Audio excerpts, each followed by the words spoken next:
What up? November, man, the best month of the year. I'll tell you why in a second.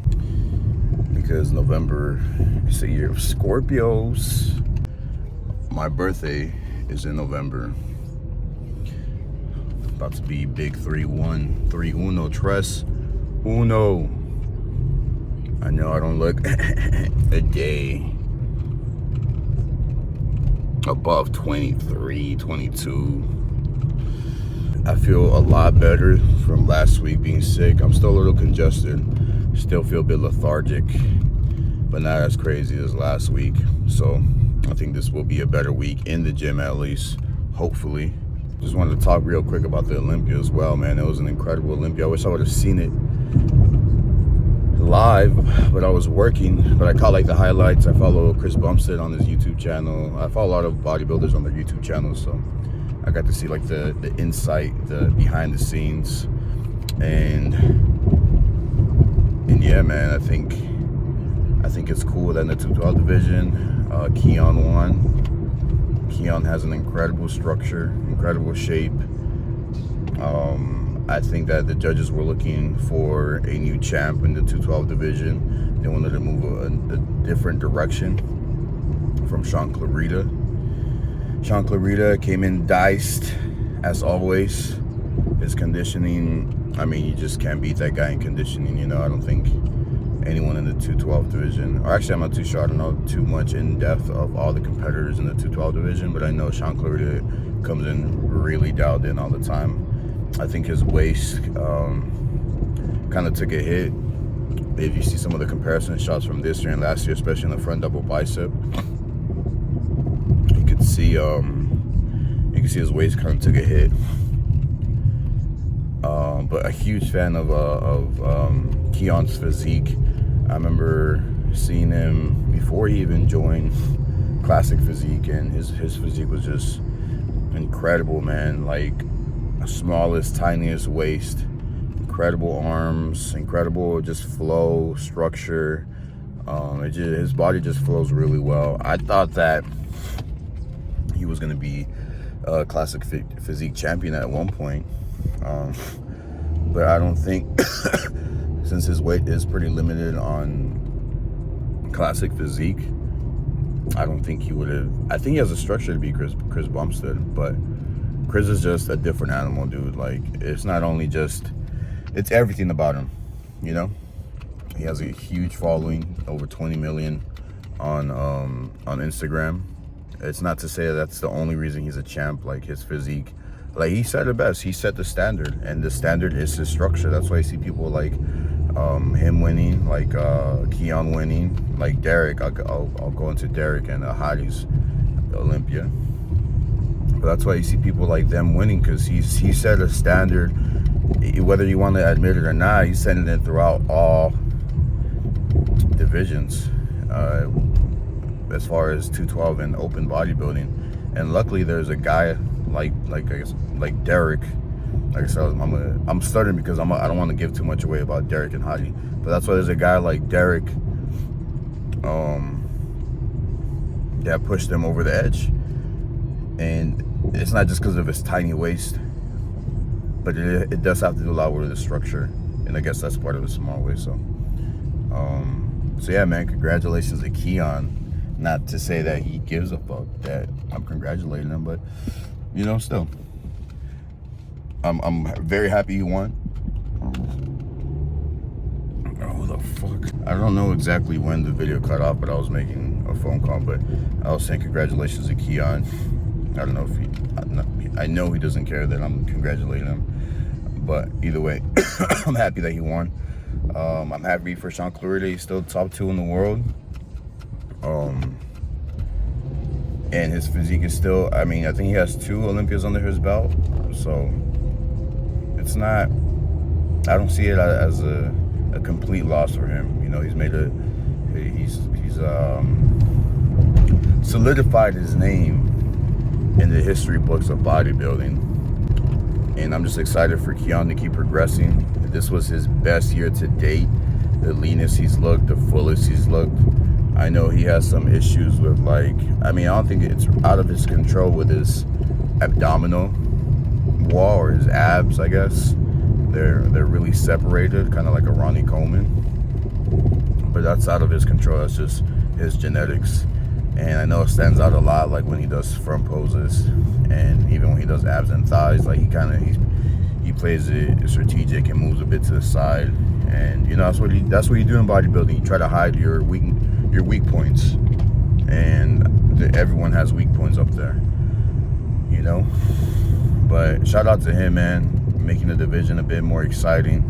Not to say that it wasn't before, but like I said, it's a new champ, a new look, and that's going to be a very hard look to beat, but we'll see. And then to the classic division, of course, Mr. Chris Bumstead.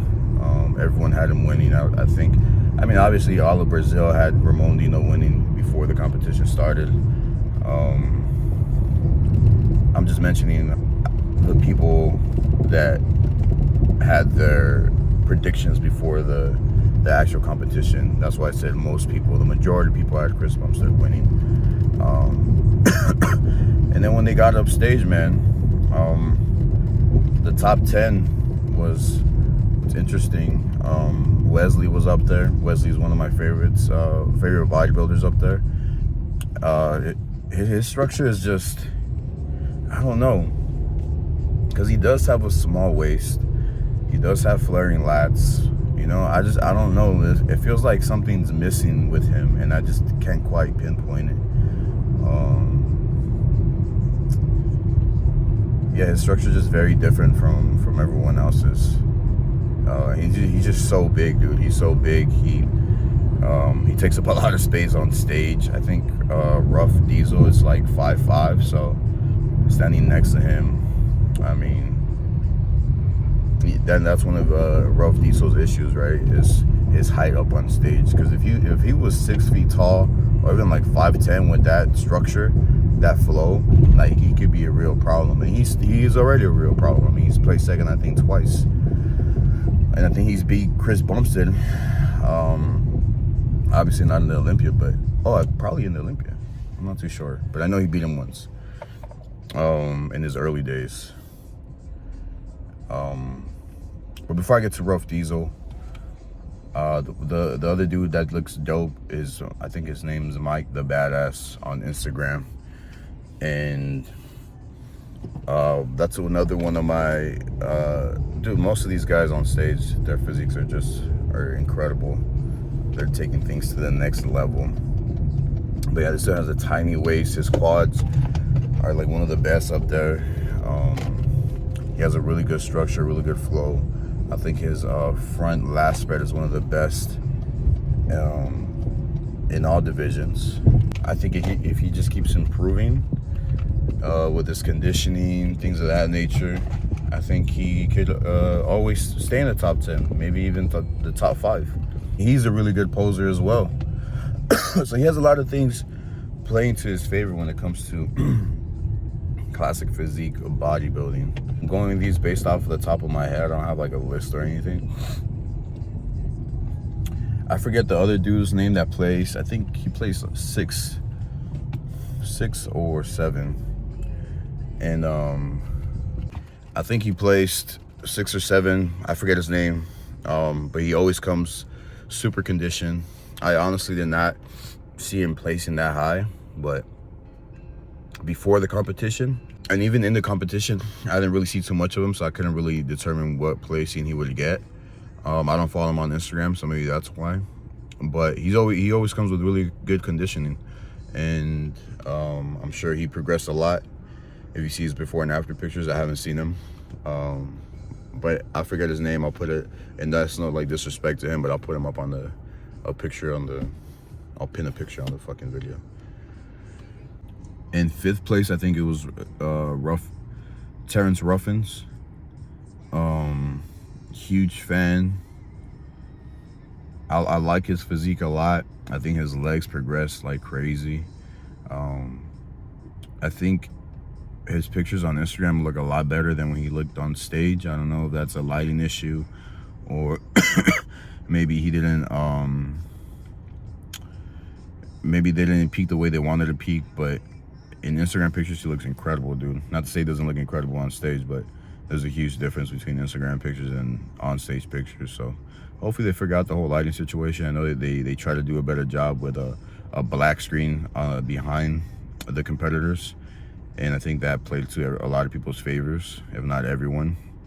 But yeah, Terrence Ruffin, the best poser in the game. You know, he placed, I think, 7th or 8th last year, so he went up to the top 5 this year. So congratulations to him. 4th place, who was 4th place? Breon Ansley, man. This dude, they say he's the oldest competitor up on stage, and he's still progressing. I think the only thing that catches up to him with his age is just his legs.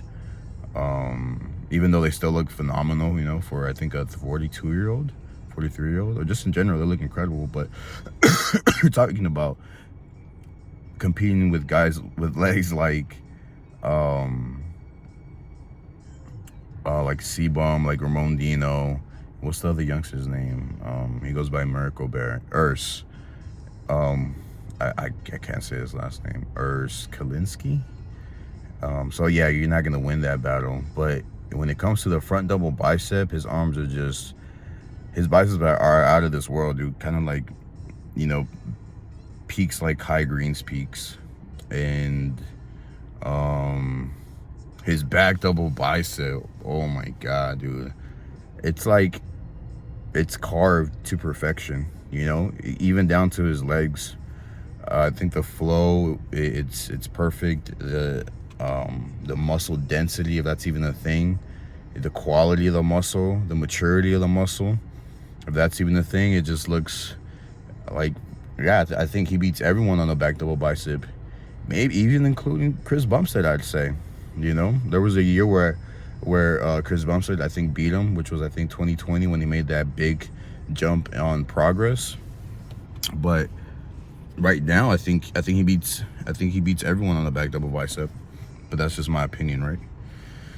But yeah, congratulations to him, man. I mean, he got the same placing as last year, but he was gonna go to the 212 division. He stayed because they not fixed, but they added more pounds to the shorter guys on stage, and it played a big factor to his game plan to be on stage a lot bigger, a lot fuller. So hopefully he keeps competing, man. I'm a really big fan of his physique. I keep saying big fan, but I'm not really a big fan. I'm just I'm an observer, and I don't support any of these guys, like, as far as like financially, no, like I don't pay for their supplements or their clothing brands or things of that nature. So that's why I don't like saying I'm a big fan. I think a big fan would do something like that. And I'm just what would you even call that? I know there's a word for that. I don't know, I'll think about it later. But yeah, I could admire these physiques, of course. You know, they have incredible physiques.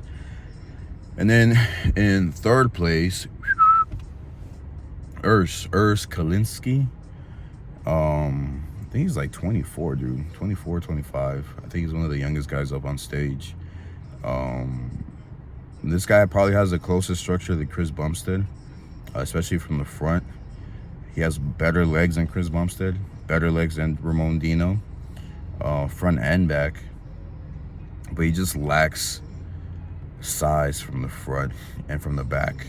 When it comes to his back double bicep, it's just not there yet, man. He's still very young, and that's fine. You know, he's top 3 in the world at something, and he just keeps getting better and better. So a lot of people think he should move to open, and I think that'd be dope, to be honest with you. I think like his body wants to grow. When you see him off season, you're like, this dude is an open bodybuilder.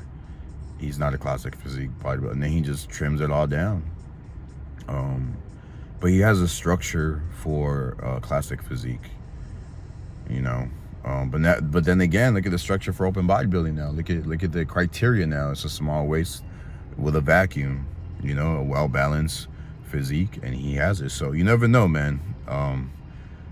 But what's to say Chris Bumstead doesn't retire and he keeps getting top 2 in the Olympia with Ramon DINO, and maybe even beat Ramon DINO at some point, you know? So who knows? Either way, he has a bright future in bodybuilding. He's probably one of the, dude, this guy is always happy. I'm like, how do you even do that, bro? But he seems like a really cool dude, man.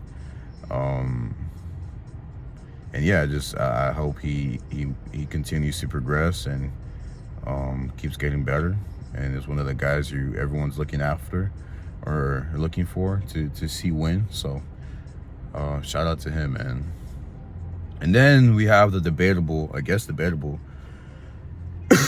top 2, Ramon DINO and Chris Bumstead. I wouldn't call it a robbery. I think like everyone's calling things a robbery now, just because it's like those buzzwords, you know, like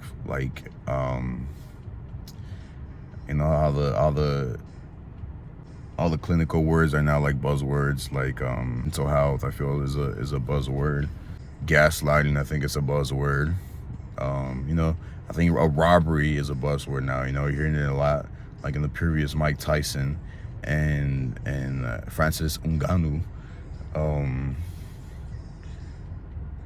latest fight. If you guys are into boxing, you know what I'm talking about.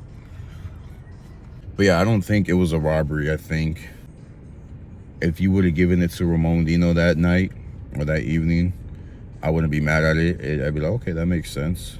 You know, he did look a lot sharper than Chris. In my opinion, he did beat Chris on some shots, debatably. Like, we'll go through it pose by pose. The front double bicep, I think Ramon DINO fails at this pose because he tries to play Chris Bumstead's game of, he tries to pose like Chris Bumstead, and you shouldn't pose that like that when you don't have that structure. I think you should pose to the way that brings out your physique a lot more as an individual, so that you can have the judges debating about, oh, I like this physique better because he stands out like this and he stands out like this. You know what I mean? Make it debatable. And what I mean by him posing like Chris Bumstead is that he flexes his lat. He tries to flare his lats like Chris Bumstead, and it's like, bro, you don't have the lats like Chris Bumstead. You know, that's like, no, I'm not throwing any shade at him. It's just the reality. So that pose is not gonna suit you.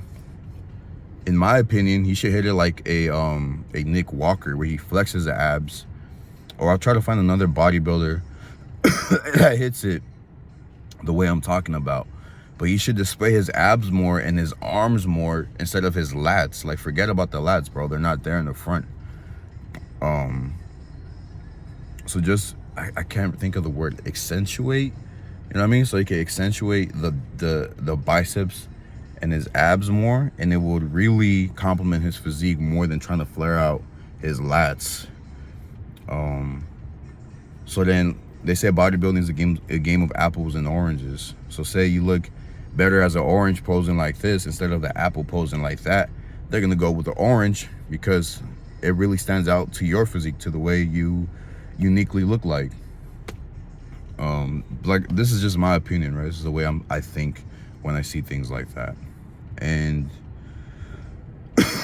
obviously, like, I'm not a professional in any sense of judging, but if I were to be up there on stage, I would try to play my game instead of the competitor's game, you know? But I get it, you know, you need to look like the champion, be like the champion, but I think he could really display his physique a lot better if he hits it a bit more different, in the sense to where it really complements his physique and his structure.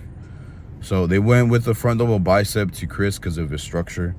Now that I know one of his lats he tore one of his lats 10 weeks prior. So now it makes sense to why he wasn't really flaring out his lats in the front double bicep like he's used to. But his legs were still there. His small waist was still there. The structure was still there. The arms look better than last year. So they're gonna give it to Chris. I'd give it to Chris too, just based off of those things, based off him knowing what works for his structure and how to display it to his unique look. And then I think we turn over to the side. You can't even debate this. Chris Bumstead has one of the best side chests of all time, even in the open and 212 division, maybe even in history. So yeah, he can't. I still think Ramon could hit it a bit better. I don't know why he tries to show more of width instead of standing up more straight and really popping up the chest and really flexing the arm like shorter instead of long. I don't know if that makes sense. Like, he flexes it away from his lat, and I feel like if he would just bring his arm closer to his lat and really press up against his opposite arm, so he could hit the peak on his bicep and the vascularity on his forearm can pop out and really stick up the chest with a vacuum, I think it would be a lot better again. So I think a lot of the issues up on stage with him is just posing. I don't know who's teaching him how to pose. I'm not saying I'm a master poser, but I don't know. I feel like there's little things that are just obvious. And then I think we go to the either ab and thigh or back double bicep, but let's say ab and thigh. So we're already up. Chris is already up 2-0. Ab and thigh, this is a toss-up, because if you're just basing it off ab and thigh, Ramon DINO wins. He has a way better midsection than Chris Bumstead. His legs, I think, look better, if I'm remembering correctly. But then you get Chris and you have like the what would you even call this? I guess the X factor, right? His vacuum. When he hits the ab and thigh, he gets rid of it real quick to expose, to show off the vacuum, and he should, because that's just like his trademark pose right there. And that's what beats everyone and anyone in the ab and thigh, even though it's not vacuum and thigh, right? But it's ab and thigh. But it's just more pleasing. He really displays his physique to his advantage when he hits that vacuum in the ab and thigh. So I think for that reason, me personally, I think if I was a judge, I'd give it to Ramon. But then I wouldn't be mad at them giving it to Chris, because it also looks really incredible. Again, it would be a game of apples and oranges, right? And then we have the back double bicep. Ramon,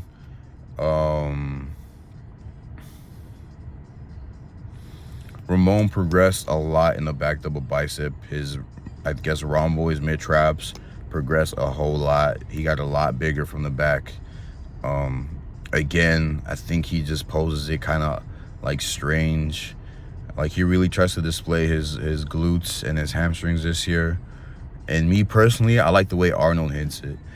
I think if he hits it that way, again, very unique to his physique, I think it will just look a lot better on stage, and you have something different to compare to Chris Bumstead, But I get it, like, everyone hits it that way. This is just me, a personal preference. Everyone hits it to the point where you got to show off the glutes.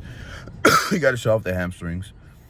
But I don't know, like, I just see, like, I'd be like, man, let me give the judges something different. Like, even if I win or lose, like, my physique looks better like this, so I'm going to display it this way.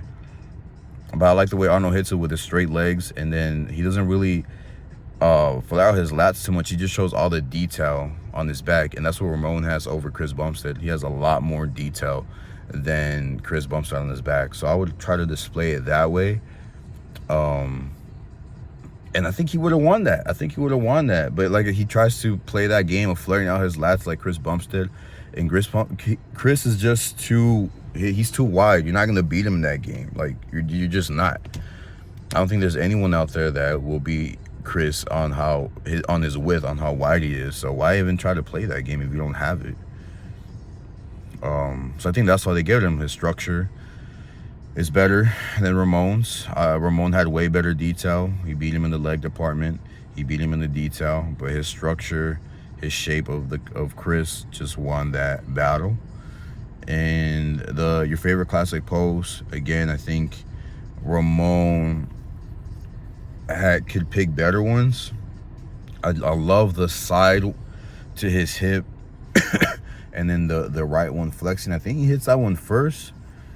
I don't think anyone on stage could hit, well, maybe Wesley, but Chris nor Ramon. I don't like how they hit the Arnold pose.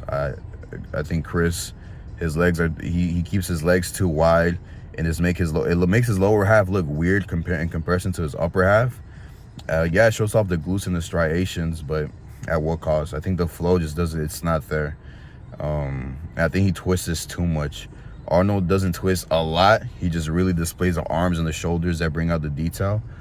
And I think Ramon has a better chance of hitting it a lot better. And I think personally he does hit it better than Chris Bumstead. But I think he can hit it like a Kevin Levrone, man. I think Kevin Levrone probably has one of the best of these poses. And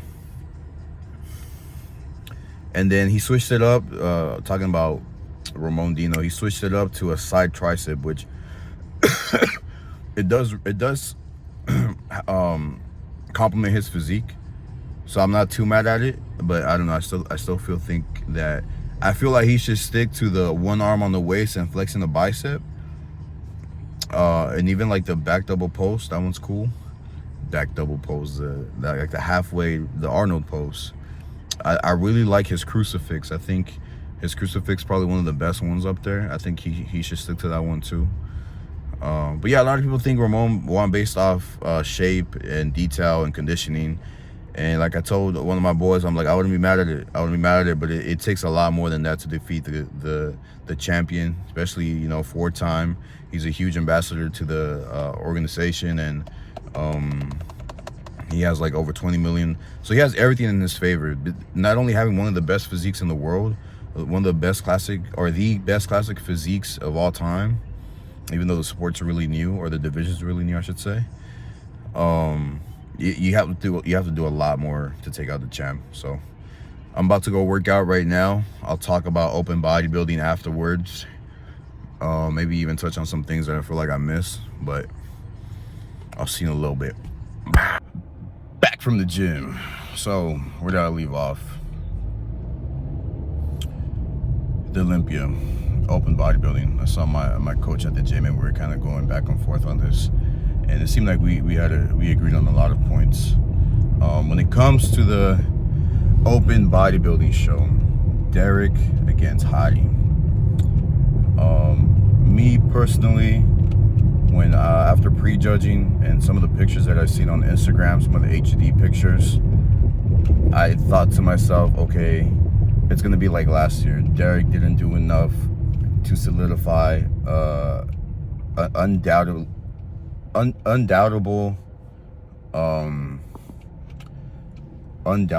win against HADI. I felt like the judges were gonna say, not that he got gifted the Olympia, but I just thought I figured they'd say they want more from Derek to beat the throne, to take over the throne. But it didn't play out that way. Me personally had HADI winning the front double bicep. In my opinion, I think his biceps are a lot better than Derek's. I think Derek's flow structure is a lot better than HADI's. The legs could go either way, I feel. But me personally, I would give it to HADI. And after that, I think they go to side chest. I like HADI's side chest. His upper body is really good. But I think after talking to my coach, I think he made a good point. Like, I mean, the lower half was just that much better than HADI's. And that combined with his upper body, I think it was enough for him to take that. To take that pose.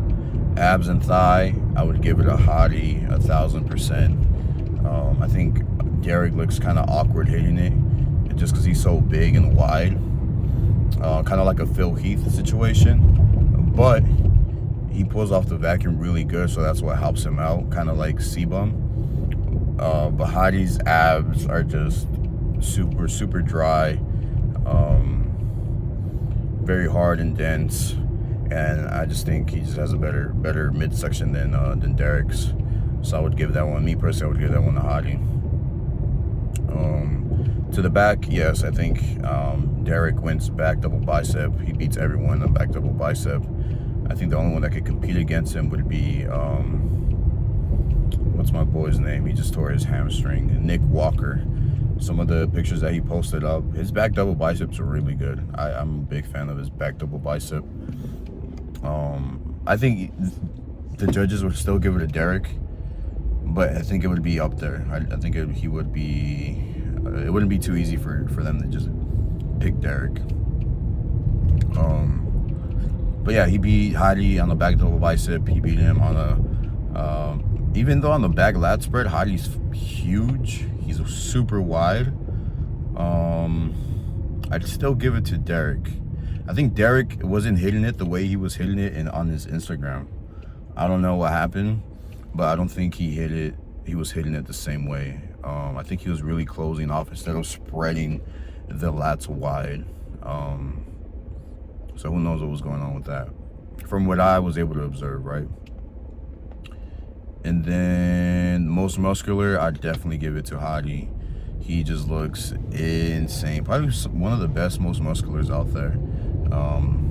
I think he's up there on the top 10 of all time, most muscular. I just really like when he hits it.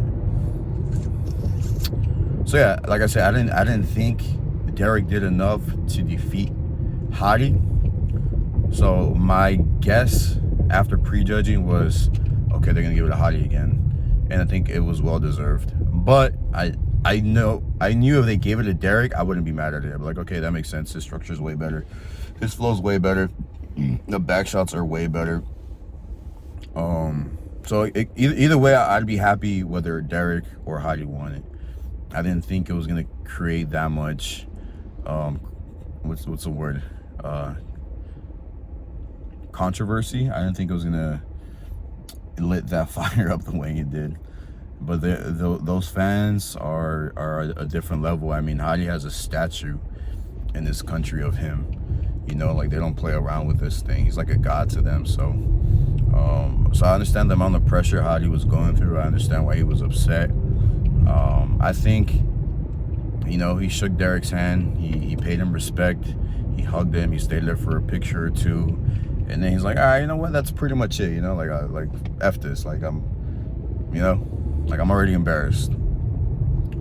Do I think he should have shown respect and sportsmanship on a high level of competition, like the Mr. Olympia show? Absolutely. I mean, Derek did that for him last year. I think he should have done the same thing for his partner, his teammate. And I'm sure things are weird and awkward between him now. Not only because of that, but the fans of Hadi are making a big fuss about it. And bro, I respect the passion, you know, especially because it's bodybuilding. Now I love bodybuilding. To see that there's fans like that, I think it's really cool. Does it suck that it can mess with his livelihood? You know, I think they blocked his Instagram for a while. I'm not sure why. I hear stories because he was getting so much hate that he got reported a bunch of times, you know. So on one side, I love it. I love the passion. I love that they ride for their guy like that. On another side, it's like, come on, dude, you know, like respect the champion, respect the winner. He won fair and square. The judges thought he did enough to beat Hadi. I don't think it was a robbery. I think robbery, that word is just getting tossed up too much now.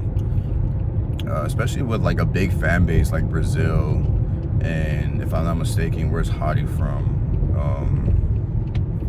I don't want to mess this up. I think he's from Iran. I might be mistaken. And like I said, I get it. I love the passion, dude. Like I wish, you know, in America, in the United States, we were like that too. But you know, for whatever reason, in those countries, they're really big on their guys, and I respect that wholeheartedly. You know. I think it makes bodybuilding that much more fun, that much more cool to watch and talk about. Like the fact that this is a big buzz and everyone's talking about it, like I love it, dude. Like I saw like this cool video, this interview with like, what would you call it? I guess big names in the bodybuilding industry, some Olympians, some coaches that are high up there.